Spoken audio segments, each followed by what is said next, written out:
Hey Boyd, how you doing? I'm good, sir. Good. Are you a fan? Yeah, I think this is pretty wicked. Awesome, I man. like a pair of those claws, actually. Well, you know, I know the prop maker personally, so I can get you some. Oh, yeah? Is there just, you're gripping? Yeah, they're not really embedded in me. So how's it feel to play the last villain in the legacy of Hugh Jackman X-Men movies? Cool responsibility. Yeah. Very cool.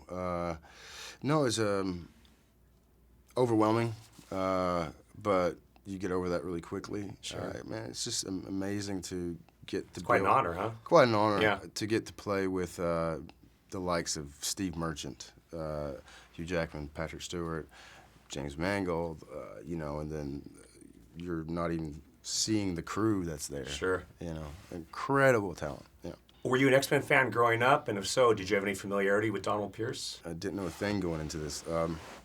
I just really concentrated on the script. You know, I thank God it was so well written by James and Scott Frank. It made my life a lot easier. Sure. To go out and.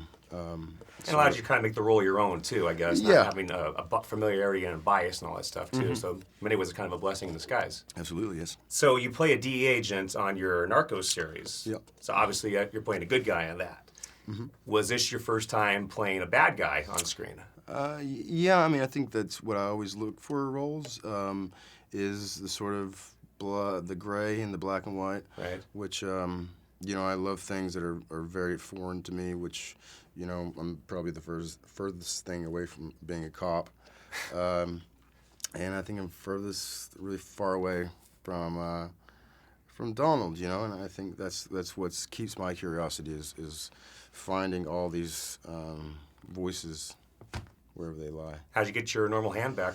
I sewed that son of a bitch right back on. Awesome. No scars or anything. I'm really impressed. Well, we did a lot of graphing, but yeah, I kept it on ice for about 3 or 4 months, and then you got a little tingling sensation. That'll go away after about a year. After a year, but Yeah. doing a lot of rehab. Yeah. I actually do that in real life, so I know about those things. Okay, Yeah. interesting. I didn't know what to expect from your performance. I know familiarity, you know, with you obviously as a character, like I do the other people, and you really killed it. I was really impressed. Well, thank you very much. Yeah, and what I really liked about your performance was you reminded me of like an outlaw from the Old West. Mm-hmm. Were you kind of going for that?